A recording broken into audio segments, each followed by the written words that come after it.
S horror 40 के जांबाज दर्शकों, एक बार फिर आपका स्वागत है डर के इस नए और बेहद खौफनाक सफर में। अगर आपको लगता है कि आपने अब तक के सबसे डरावने किस्से सुन लिए हैं, तो अपनी इस गलत फहमी को दूर करने के लिए तैयार हो जाइए। आज की हमारी कहानी किसी बंद कमरे या सुनसान हाईवे की नहीं है, बल्कि यह कहानी है एक पूरी की पूरी शापित जगह की, जिसका नाम सुनकर ही लोगों की रूह कांप जाती है। आज हम आपको लेकर चल रहे हैं राजस्थान के जैसलमेर जिले के उस वीरान गांव में, जो पिछले 200 सालों से एक खौफनाक शाप की वजह से पूरी तरह उजाड़ पड़ा है। जी हां, आज की हमारी महाकहानी है कुलधरा, 84 गांवों का वो खौफनाक शाप। साल था 1825।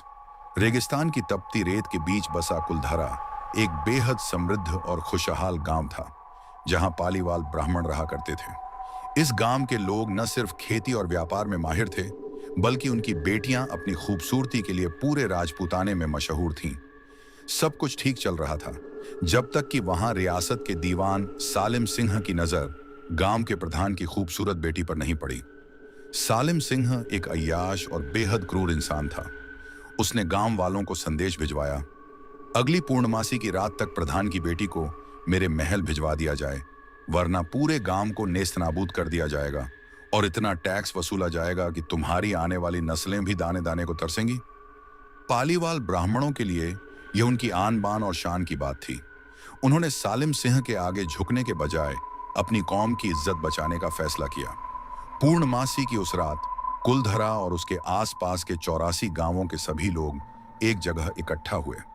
उन्होंने अपने पूर्वजों की जमीन, अपने आलीशान घर और अपनी संपत्ति को वैसे ही छोड़ देने का फैसला किया। लेकिन जाते जाते उन हजारों ब्राह्मणों ने हाथ में गंगा जल लेकर उस मिट्टी को एक भयानक शाप दिया। आज के बाद इस जमीन पर कोई कभी दोबारा नहीं बस पाएगा।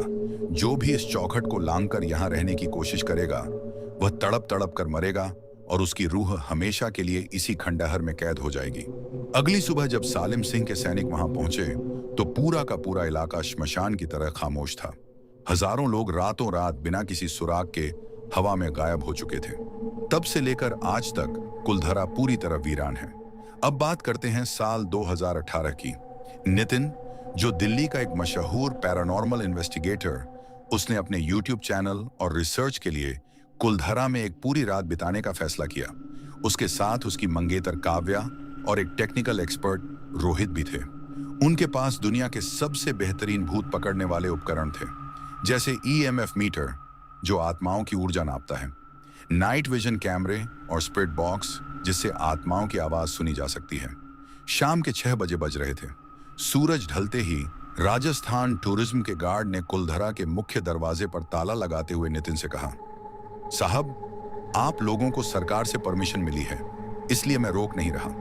लेकिन एक बात याद रखना, रात के 12 बजे के बाद इस गांव की हवाएं बदल जाती हैं। यहां जो भी रात में रुका, सुबह उसकी सिर्फ लाश ही बाहर आई है। नितिन हंसा और बोला, गार्ड साहब, हम भूत प्रेत से नहीं डरते, हमारे पास साइंटिफिक मशीनें हैं। गार्ड ने सिर हिलाया और अपनी बाइक स्टार्ट करके वहां से चला गया। देखते ही देखते कुलधरा के खंडहरों पर रात का स्याह अंधेरा छा गया। रात के 10:30 बजे रोहित ने गांव के सबसे बड़े घर, जो कभी प्रधान का घर हुआ करता था, के आंगन में अपना बेस कैंप बनाया। चारों तरफ सिर्फ टूटी हुई दीवारें, पत्थरों के चौखट और अंतहीन सन्नाटा था। हवा इतनी ठंडी हो चुकी थी कि रेगिस्तान की गर्मी का नामो निशान नहीं था। अचानक नितिन के हाथ में मौजूद EMF मीटर की लाल लाइटें तेजी से जलने बुझने लगीं। मशीन से बीप बीप की तेज आवाज आने लगी, जो इस बात का संकेत थी कि उनके आसपास कोई बहुत बड़ी अदृश्य ऊर्जा मौजूद है। काव्या ने डरते हुए नितिन का हाथ पकड़ा। नितिन, मुझे ऐसा लग रहा है जैसे कोई दीवारों के पीछे से हमें देख रहा है। तभी सन्नाटे को चीरती हुई एक आवाज आई, छन छन छन छन। वह किसी लड़की के पैरों की पायल की आवाज थी। आवाज बहुत साफ थी, जैसे कोई आंगन के चक्कर काट रहा हो। रोहित ने तुरंत अपना नाइट विजन कैमरा उस तरफ घुमाया। कैमरे की स्क्रीन पर जो दिखा, उसने तीनों के होश उड़ा दिए। कैमरे के इंफ्रारेड मोड में आंगन के बीचों बीच एक साया नाच रहा था, लेकिन नग्न आंखों से देखने पर वहां कोई नहीं था। नितिन ने हिम्मत जुटाई और स्पिरिट बॉक्स ऑन किया। उसने हवा में सवाल पूछा, क्या यहां कोई है? क्या आप हमसे बात करना चाहते हैं? सफेद शोर के बीच से एक बेहद दर्द भरी और तीखी लड़की की आवाज गूंजी। चले जाओ, सालिम सिंह के सिपाही आ रहे हैं, वो हमें मार डालेंगे, चले जाओ। रात के ठीक 12 बजे अचानक पूरे गांव में घोड़ों के टापों की आवाजें गूंजने लगीं। ऐसा लग रहा था मानो सैकड़ों सैनिक घोड़ों पर सवार होकर गांव के अंदर घुस रहे हों। हवा में तलवारों के टकराने और औरतों के रोने चीखने की आवाजें गूंजने लगीं। नितिन, हमें यहां से निकलना होगा, ये कोई मामूली भूत नहीं है, हम किसी टाइम लूप में फंस रहे हैं, रोहित चिल्लाया। वो लोग अपनी गाड़ियां और कीमती सामान छोड़कर मुख्य दरवाजे की तरफ भागे, लेकिन जैसे ही वो गलियों से गुजर रहे थे, खंडहरों की टूटी हुई खिड़कियों से काले साएदार हाथ बाहर निकलने लगे। कोई उनका पैर खींच रहा था तो कोई उनके कपड़े। भागते भागते काव्या का पैर एक पत्थर से टकराया और वह गिर पड़ी। जब नितिन ने उसे उठाने के लिए हाथ बढ़ाया तो उसने देखा कि काव्या का चेहरा डर के मारे नीला पड़ चुका था। उसकी आंखें ऊपर की तरफ खींच गई थीं और वह किसी और की आवाज में बात कर रही थी। वह प्रधान की बेटी की रूह थी। काव्या के मुंह से आवाज निकली, तुमने हमारी पवित्र धरती को अपवित्र किया है, इस शापित गांव से कोई जिंदा बाहर नहीं जा सकता।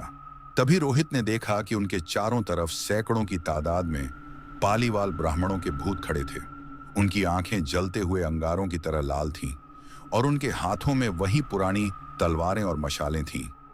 नितिन ने हार नहीं मानी।